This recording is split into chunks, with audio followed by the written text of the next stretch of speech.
Something to Talk About is a program we do at least 3 times a week, most weeks, here at the Senior Community Center. And we are grateful for the sponsorship of Fieldstone Communities of Bainbridge Island, which is up on Rolling Bay.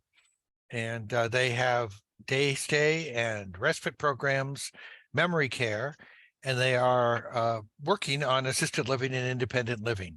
If you'd like to schedule a tour or learn more, you can call them 360-689-4314.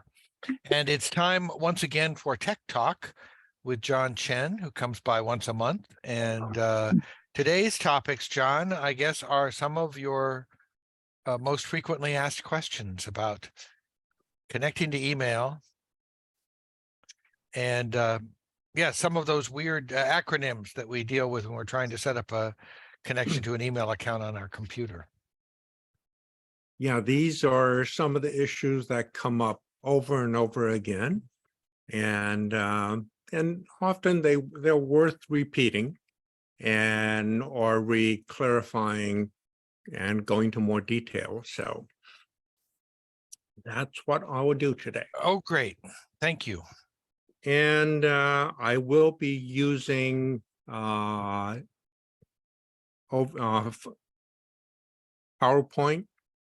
Okay, you should be able to share your screen. I think I set you up to do that. All right. Okay. Well, right off the bat, email. And I'm going to recap on some of the things that we have talked about before, or we talked about briefly before, and I'll go into a little bit more detail this time around. Prior to this, I've said that it's often very helpful for a person to have more than one email address. Maybe one from Apple iCloud, one from Gmail, one from Microsoft, and they can all be shown on your computer all at the same time. Think of it as one app on your computer that goes out, retrieve mail from different post offices, and present it to you all at once. Each one of these email services, they usually offer very similar items or identical functions. And for example, almost every email service will provide you with a calendar, so you can put in activities between you and anyone else. You can create in the calendar, you can create repeating events, meaning weekly, daily, or monthly, however you want to specify it. Most email services also provide you with contacts, which means the people you normally email with, the people you normally talk to, their phone numbers and addresses and etc. They also offer you reminders, meaning, hey, I got a meeting in half an hour, or I have a doctor's appointment on such and such day, and this alarm will essentially go off on your machine. You'll also offer you a do list, meaning these are the things I need to do, or you can use it for a grocery list, and any other kind of notes. The problem with having multiple email addresses is that every one of these services offers you the same features, which means if you have an email with iCloud, you will have a full set of these sub-functions. If you also connect with Gmail and have a Gmail email address, you'll also have the same set of features, but they're not the same set. They're two different sets. So let's say you have an iCloud address, you have an Gmail address, and you have a Microsoft MSN or Outlook email address. You essentially have the same features in all three email services. when you set the each of the email up, you have to choose which of the service you want to use from each email server. It gets really confusing if you have, let's say, contacts on Apple iCloud, you have contacts on Outlook, you have contacts on Gmail. After a while, they are not in sync. So you may have your family on one, part of someone else in your family on another service. And so after a while, you are going to lose track, which is where. So ideally, when you set up multiple emails, you should choose one place where calendar is going to get stored, contacts, reminders, due list. You should pick one for all of that information to be stored in. And usually when you set up an email app, there are places where you can click on and click off on what service you want from Gmail or from Outlook or anyone. By doing that, you have confined it so you know all the information you want is in a single place.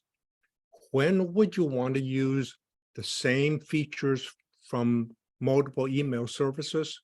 Let's say your personal life can be on, let's say, Apple's iCloud. And maybe your work is using Outlook. So all the calendar entries and activities that is work-related may be sitting on Outlook's calendar, and your personal calendar is sitting on another service like iCloud. So at least this way, you're not accidentally putting in a doctor's appointment in your work calendar, or you take a work meeting and stick it into your iCloud calendar. So keep them separate by function. Now, and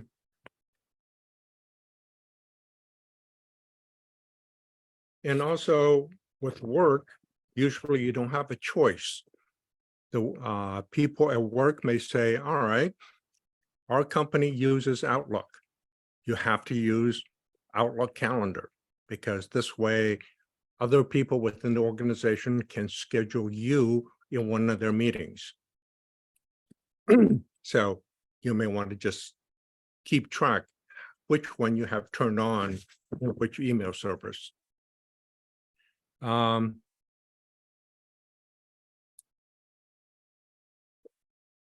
People will often ask me about what's the difference between trash and junk mail, and how can you block an email account or an email sender who keeps on sending you mail.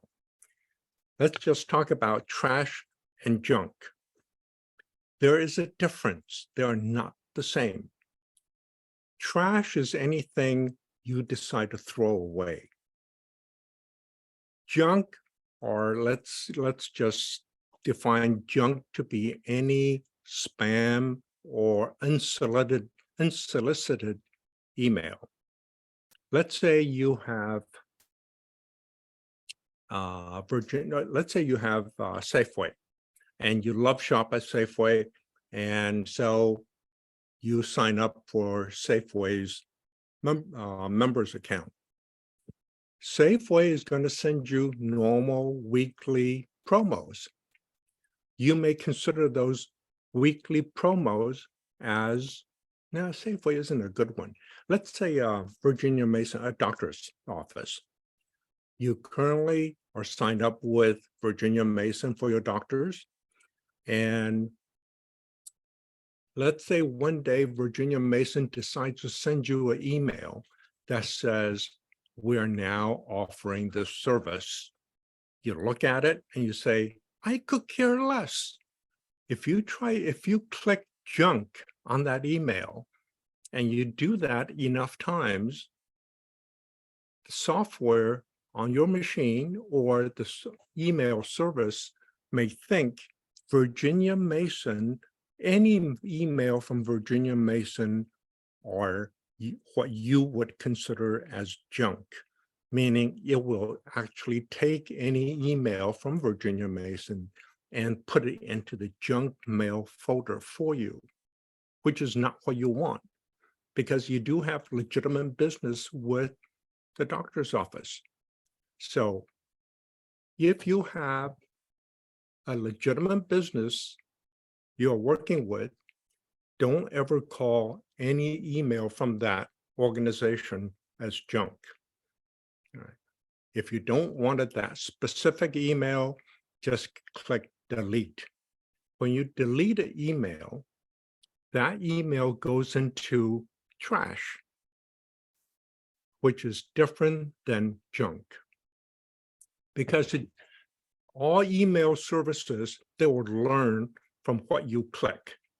If you keep on clicking a certain sender as junk, it will learn that you really don't want to see any email from that organization. Block says any email that comes in, I don't want to hear from them. And that is also a little bit different than junk. Let's say you have a person who, let's say you have a neighbor who is really chatty and who may be stalking you. And so you say, all right, I'm going to block this email address. Whenever that email comes in, it will not be put into your inbox. The problem with people, let's say any bad actor that's out there that's sending out spam or sending you phishing email, meaning like they're trying to fake it out as to pretend to be someone else. There's really isn't a good way for you to block it. Blocking says this email address starts with these letters from a certain email provider. That address, the system is going to block. Bad actors out there, they pick a different email address every single time. So if you block one, well, 2 seconds later, they will just send you another junk email with a different sender address. All right. So blocking in that case really doesn't help. So there's trash, meaning people you're doing business with, you decide you no longer want that single piece of email and you have read it, you delete it, that is trash. Junk or spams, phishing emails that you can teach your software to continually monitor all the incoming mail and throw those email into junk. A block is something that you don't ever want to hear this from this person again, but that person is not going to have ever evolving or ever changing email address. So, okay.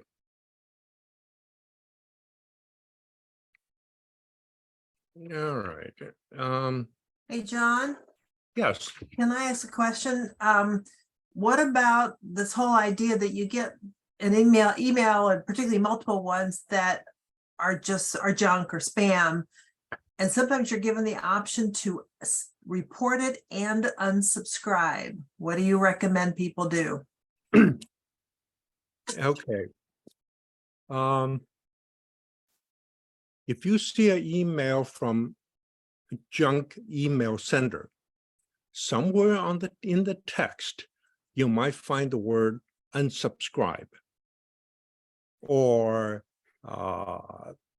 change your profile or any of those things. Best way for me to describe it is all the little links, meaning the highlighted words unsubscribe, those are really fake. When you click on it, it will take you to a page that looks legitimate, that says, okay, if you don't want your email, if you don't want any more email from us, give me your real email address and maybe your password or maybe some identifying info. The second you do that, they now have your real email address and any other information they asked for. So if you have an email that you just received that looks fishy and you really think it's junk, the best thing for you to do is not touch it and just click junk. Hey, but John, it isn't that there's an unsubscribe in the email. It's when you go to in your platform, like your Gmail account, and you can choose to delete it or save it. And one of the options sometimes is to report spam and unsubscribe. Those, the platform is actually showing you not in the text Right. of the email, but somewhere up on top or bottom that's outside of the email. Those are safe. Okay. And when you click it, the email provider, in your case, Google, it will say, all right, from this point on, I'm going to treat that and as junk, and I will unsubscribe. By unsubscribing, what Gmail is really doing is it's blocking any email coming from you. Yes. I have a little insight on this from the other side because we send out a weekly email here at the senior center, and we get some of the emails are called hard blocked. We get a report from the people we use to distribute the emails that they've been blocked by the user, or and then we also, for example, whenever we send to almost any Comcast.net address, the email doesn't get delivered because for whatever reason, Comcast has decided that our distributor of emails is providing shady service. I think they're wrong about that, but and so they're using the information that you give them to try to screen out and automatically put things in your junk mail or not even deliver them to you to avoid spam or phishing. Absolutely. And I found out that a number of years ago, I found out that whenever I try to send a mass email, all right, and by mass, I'm talking about maybe 15, 18 people as the recipients. Every email service provider may have an internal limit that says if you are going to send out one email with multiple recipients, I'm going to put an upper limit of how many recipients are actually in that email. So if you're over that limit, the service provider will say, all right, that I think is a spam. So I'm going to block it. Right. So in that case, I just kept on reducing the number to acceptable number and until it accepts it and let me send it. So I have also noticed that within the past month or so, a lot of email service providers are getting a lot more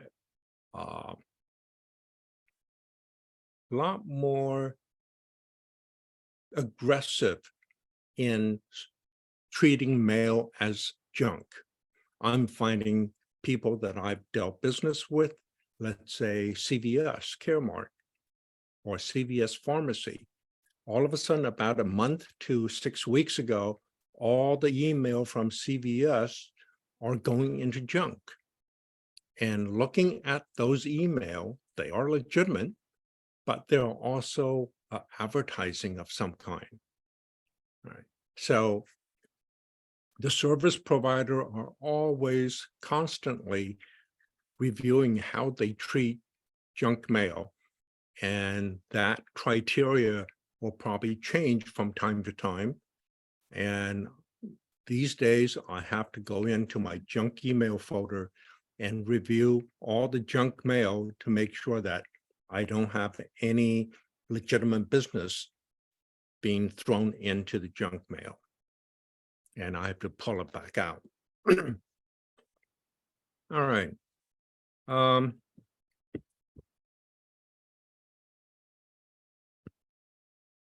Cookies.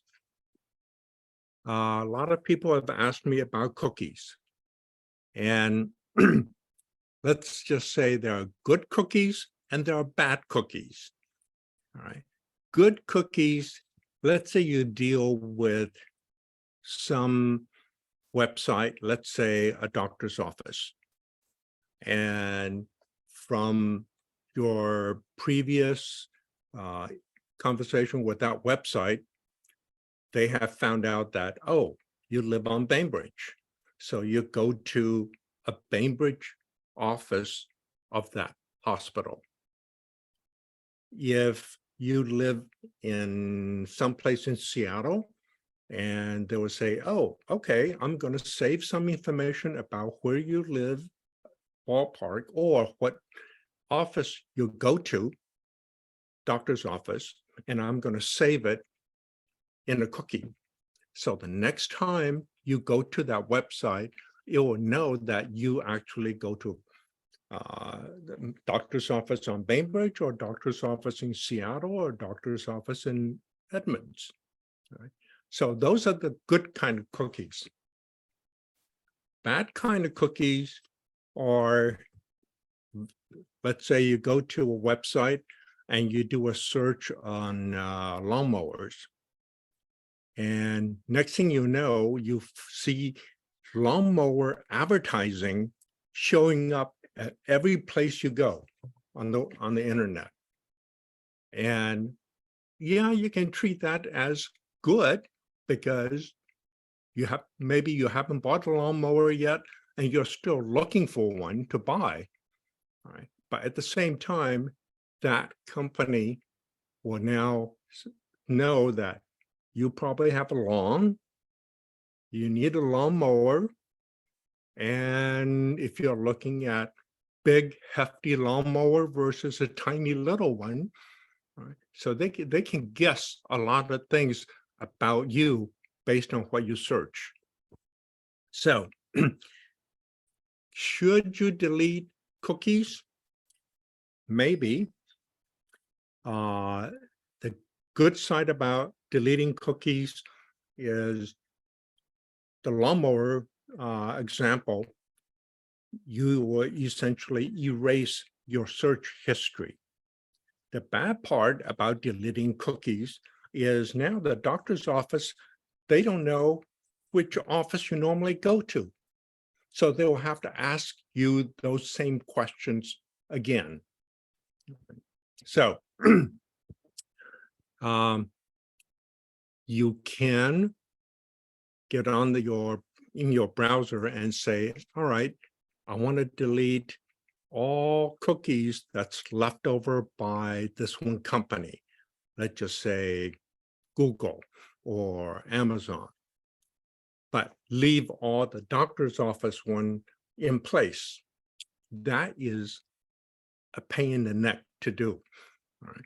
Because there are thousands and thousands of cookies saved on your computer from different places that you have visited. So sometimes it's just easier to say, all right, throw away all the cookies, wipe it out, and I'll start fresh. All right. So if you deal with a doctor's office often, you may have to keep on telling it once a week or frequently which hospital office you go to. Maybe it doesn't matter. Maybe it doesn't really take that much effort from you, but you gain some privacy back. Now, the downside of cookies, another downside is some software can actually go through all the cookies on your machine to find which doctor office you go to, what kind of lawnmower you're buying. It can review everything, all the cookies that you have on your machine. All right. So from that sense, a bad actor can actually search through your machine and see your search history, your internet history. And by the way, police, if you are a bad actor, you use the machine to do some search, let's say how to do some nasty things to people, that information is also stored on your computer. All right. So is it a good idea to erase your cookies? Probably. I'll probably do that maybe once every week or once every couple of weeks and just clean it out and start clean. And is it a good thing? I think it's a good thing to do. When internet first started years ago, the likelihood of bad actors on internet, there weren't that many. Now percentage of bad actors out there is very high. So it's just safer for me to just clean out all the cookies every so often and start fresh. Now, there are different things a user can do when you are using a browser. Many browsers will have a portion of that browser which will give you some privacy. And most software will call it a private browsing or incognito browsing. Now, that doesn't really hide anything other than, oh, by the way, let's say Google Chrome. If you use Google Chrome, you can go into an incognito window. Firefox has something called private window. Windows Edge has something called in private. Apple Safari calls it private window. And what it would do is think of it as a little fence. And if you go into a private window to do a search on a lawnmower, when you're done, the private window will automatically delete any cookie that you have gone into. All right. So that doesn't mean that other people, I'll touch on, let's pass on that my comment for a sec. Private window sort of will erase your cookie at the end of every session. All right, so you do a lawnmower search. At the end of that search, it will wipe it clean. So it will essentially do it for you versus you having to remember to do it. There is one browser which I sometimes use. It has a funny name. It's called DuckDuckGo. DUCK Go. And the icon they use is a little picture of a little duck. All right. What it does is it will make sure whatever you do on internet, at the end of that session, it will delete it all. And if partway through that session, you wanted the software to clean out your internet search, there's a little flame in the upper right corner. You click that and you see a big flame in your browser. That means everything has already been wiped for you. But that's just another software that's available. All right. Now go, oh. Back on the email, there's one question that has often come up, which is called POP or POP. Another one is called IMAP, IMAP. Those are two type of mail service that's out there. POP stands for Post Office Protocol. It's been around for eons. IMAP stands for Internet Message Access Protocol, which is a newer version. The difference, think of POP as, let's say you have a post office box. You go to the post office box and you retrieve your mail. The second you retrieve your letters from that post office box, now the post office box is empty. All right. So let's say your son or daughter goes to the post office box for you. And let's say it's a POP post office. That person goes to the post office box, retrieves the mail, and goes shopping. You go right behind her to retrieve your mail, but you didn't realize your friend or daughter has already retrieved all the letters. So you go to the mailbox, open it, and it's empty. That's how POP works. There's only one copy. The second somebody takes the mail out of that mail server, the mail server is now no longer has the email. The email is now over here, outside of it. When I say email is now outside of it, it can be your phone. Let's say you use your phone to retrieve some mail from POP. All right. And now the POP is now empty. All the mail is on your phone. Then you have, let's say, an iPad or a computer, a laptop computer. You also use that computer to get at the same mail. That computer is not going to see any email out there. So whichever device that first goes to retrieve that email, grabs it, walks away with it, and your other device is not going to see any email. Email has evolved. So now we have something called IMAP. IMAP says you can have as many devices as you have, as you want, a phone, a pad, a laptop, a second laptop.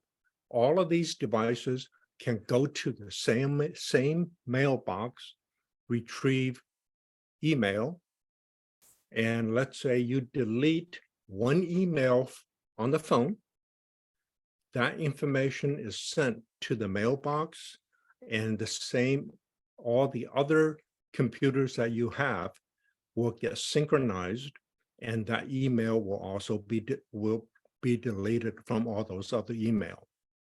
So you won't get into a situation where you delete an email on your phone and then you pick up your laptop and you say, hey, didn't I delete that yesterday? All right. That will be the case for POP, but not the case for IMAP. So, all right. The next chunk, let's see, it's 212. All right. The next chunk of topic is on privacy. You probably have heard the letters, the two letters IP. And IP, it's usually said in the same sentence as IP space address. IP address. IP stands for Internet Protocol Address. think of that as your street address of your house. Right? They sort of work the same way. IP address will show where you're located.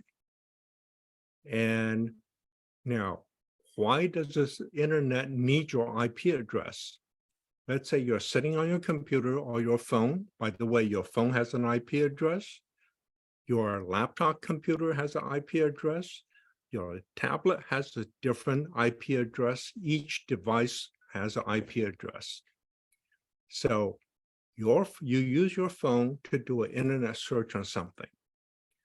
That information gets sent to a box that's somewhere in your house. We'll call that a router. And from that router, it goes to, let's say the router belongs to Xfinity. So that search has gone from your phone to the router to Xfinity office. And office may be in Tacoma, office may be in Seattle, wherever it may be. And your internet search will eventually get routed to wherever you are looking for. Once that location gets the info, where does that information, how does information get sent back to you, to the phone? All right. It uses the IP address to go backwards and eventually ends up on your phone. So you obviously don't want to do a search on your phone and have the answer show up on your laptop. So every place that message that you sent, every place along the way, every single one of them will know your IP address because it has to go backwards to come back to you. How detailed is that IP address? Just remember, every single device on this planet has a unique IP address. All right. So from that IP address, they can tell about where you are. Probably you're on Bainbridge Island, right? And what information you're searching for, where did you go to find that information, what information did you get back for that search. All of that information is available on the internet. So who can see them? ISP, which means if you use Xfinity computers along the way, they can see what you're doing. And any place that message goes, they can see it. If where you want to go is Amazon, Amazon knows you are looking for a lawnmower and your address is your IP address. Okay. So that's a lot of privacy that you're giving up. To deter some of that, there's usually a thing called VPN, stands for Virtual Private Network. It gets really complicated, but I'm going to make it really simple. VPN is kind of like you. Now, when I say you have an IP address. You want to search on lawnmower. So today, you call your next door neighbor, kid, and say, would you go on internet and do a search for me on lawnmowers? So the kid goes out, do a search, and the kid comes back with a piece of paper back to you that says, this is what I found. Okay. That's, in a way, that's what VPN is. My very private neighbor. Yes, you're good. You're good. Now, tomorrow, you do another search on lawnmowers. You call a different neighbor kid and say, would you do a search? on this specific model that I found yesterday. You didn't find it, your neighbor's kid did it, but that kid has a different IP address from yesterday's kid. All right, so every search, you are actually asking someone else to help you do a search. To put it simply, that is what VPN is. Now, VPN also has an encryption in it, and which means people along the way, they won't be able to understand what you're actually looking for. And by the way, VPN is something you have to pay money for, some kind of monthly fee. So with VPN, you are actually hiding your IP address from whoever's out there. Because every time you go into search, you can say, I'm in different places. One additional part of that is, let's say the next day you do a same search on lawnmowers, and you call your sister in New York City and you ask her to get her neighbor to do a search on a lawnmower. Now, you have changed time zone. You have changed your city. It's no longer your neighbor anymore. It's someone else's neighbor. That is something that VPN can do. And by the way, as I said before, every bit of information that gets sent is encrypted. So when you sign on with a VPN service, you can say, all right, I'm going to pretend I am in Edmonds. And I also need the VPN service to hide my IP address. Okay, that's what VPN is doing for you. Now, there are free VPN service, and sometimes they're questionable. Sometimes they are very good. It's sort of a crapshoot. Now, VPN can get really complicated. For example, you can ask VPN, I want to be in now. Let's see how I'm going to explain this. Let's say you ask your neighbor kid to do a search on lawnmowers, and the kid can do a search. The kid can also ask his neighbor to do a search on that same lawnmower. And that neighbor can also ask his school friend someplace else to do a search.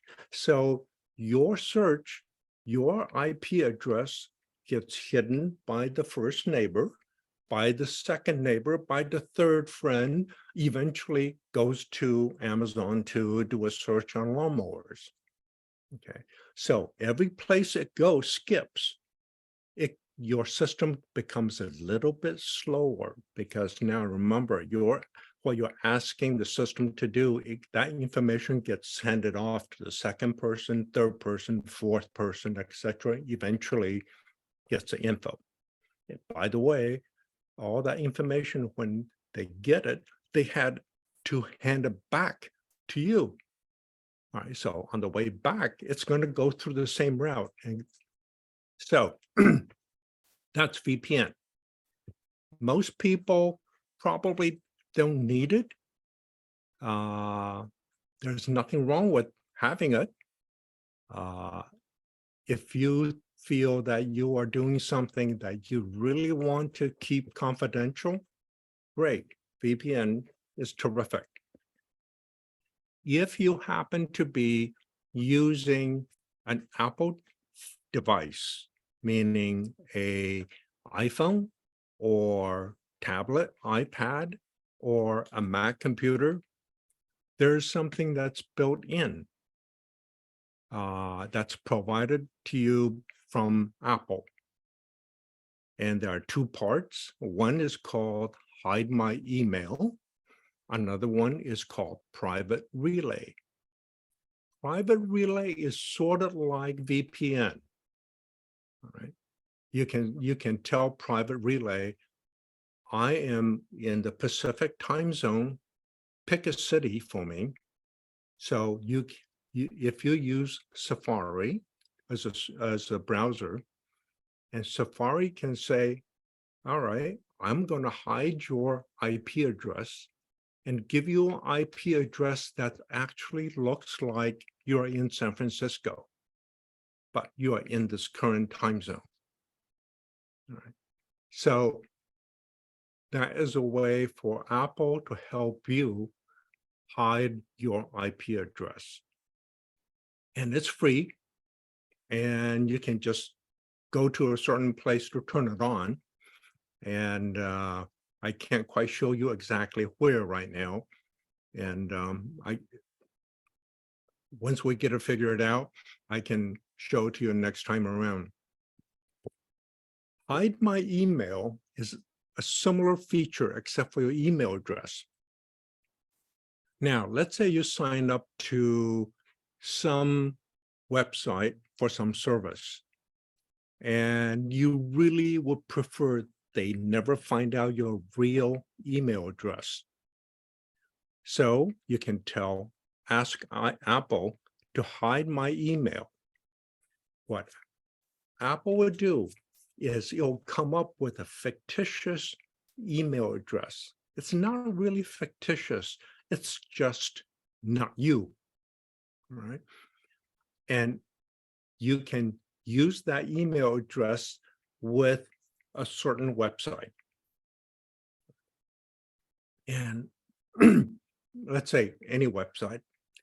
And that website will never find out your real email address.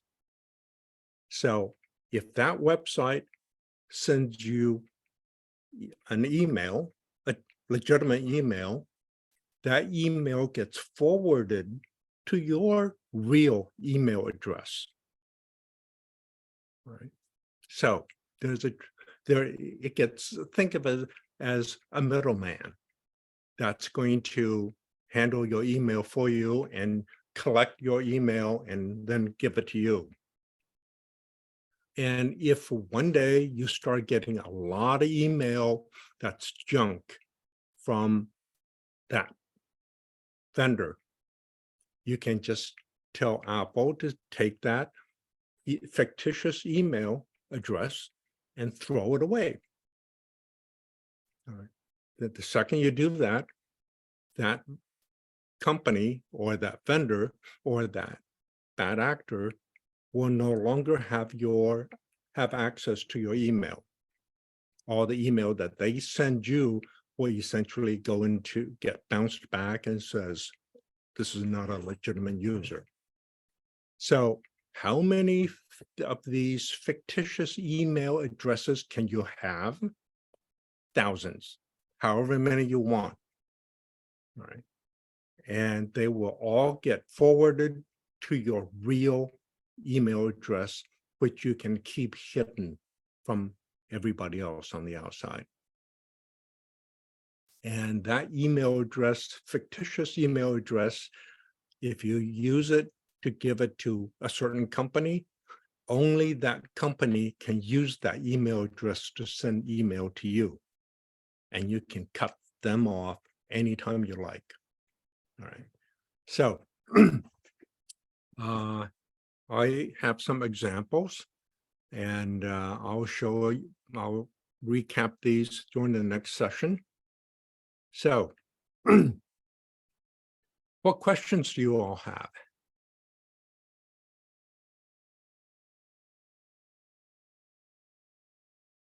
John, I had a question about the emails. Okay. The different platforms, because it made sense that if you have calendar on an Apple one, gotta hang on, and then that, and then you've got calendar on Apple, and you've got your email coming in on a Gmail, and whatever the third or fourth choice are. When you have multiple Gmail accounts, I'm trying to figure out how to sync them together so that like the contacts lists get merged, or the calendars could get merged, and it's all in Gmail. So to make sure I understand, if you have multiple Gmail accounts,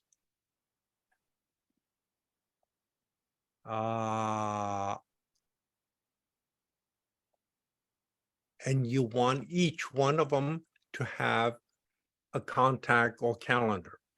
Right, to be able to share the same calendar or contact list.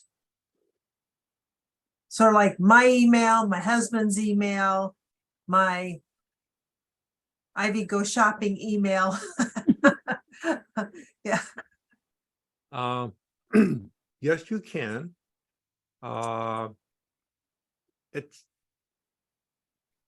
You can specify if you have the same, if it'll be the easiest if I can somehow put that together in a foil.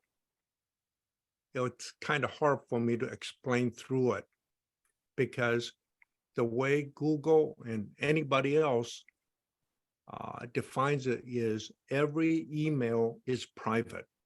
okay, That means the information you have for all of those features are all visible only to you.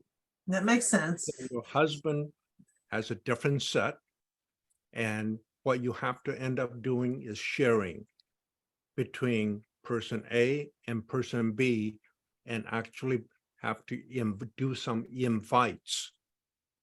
So person A Even though will that invite Google B has to a session, to a meeting, or to a calendar event. There is a way,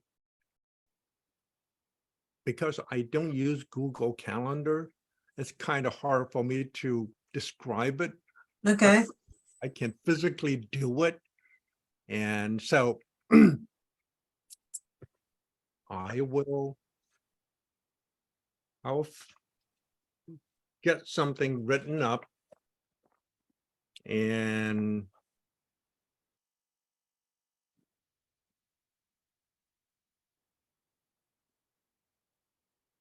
get that to you. okay, yeah, because I'm not looking to blend the emails themselves. It's just to be able to share a calendar so that, you know, we know who's doing what tomorrow. Yeah, Absolutely. both Google and Microsoft, and probably Apple as well, allow for something called Family Calendar. Oh, And so what happens is that you invite people to and it probably works best if may not require this, but it probably works easiest if you're all using Gmail or all using iCloud or all using Hotmail, MSN. But you can then have a shared calendar, because I know you can then see what it is that your husband's doing or your whatever. yeah, I mean, that as long as he puts it in the calendar. exactly. So I don't want to see his emails. Like, And for Apple products, and meaning iCloud accounts, iCloud calendars, there is something called family sharing. So you can say person A, B, C, D are part of my family, and that one calendar can be shared by multiple people. okay, So this is something to look into. Thank you.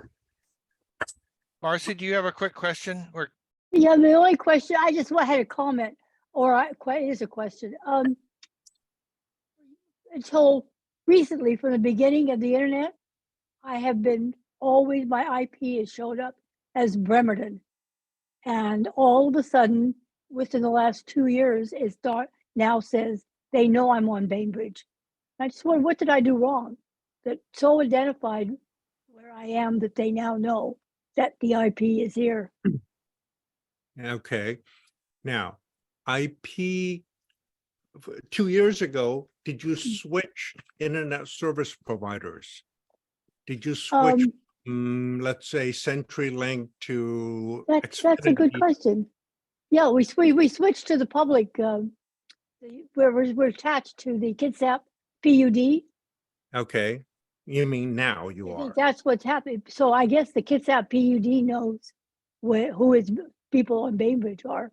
Okay, Okay. that probably explains it.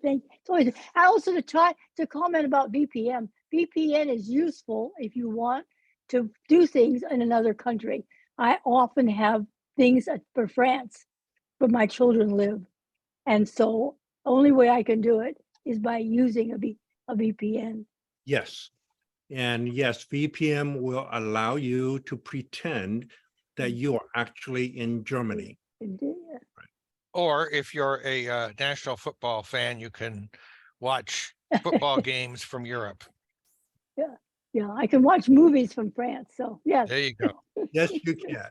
And Apple has made sure that they don't want to they don't want to allow that Mm. because there is copyright issues. Mm. So for Apple, you can only tell Apple's private relay, I'm in this country. Mm. It's not going to let you be someplace outside of that no, country. You can only be in your time zone, no. switch time zones. So Okay, well, I want to thank Yeah. you, John, for the Yeah. time, Yeah, thank you. Yeah. this time zone. We really appreciate you coming here. And if you have questions for John that we didn't get to, or you'd like him to reach a topic next time, you Mhm. can use his private relay, which is info@biseniorcenter.org. And I, his neighbor, will pass it on to him.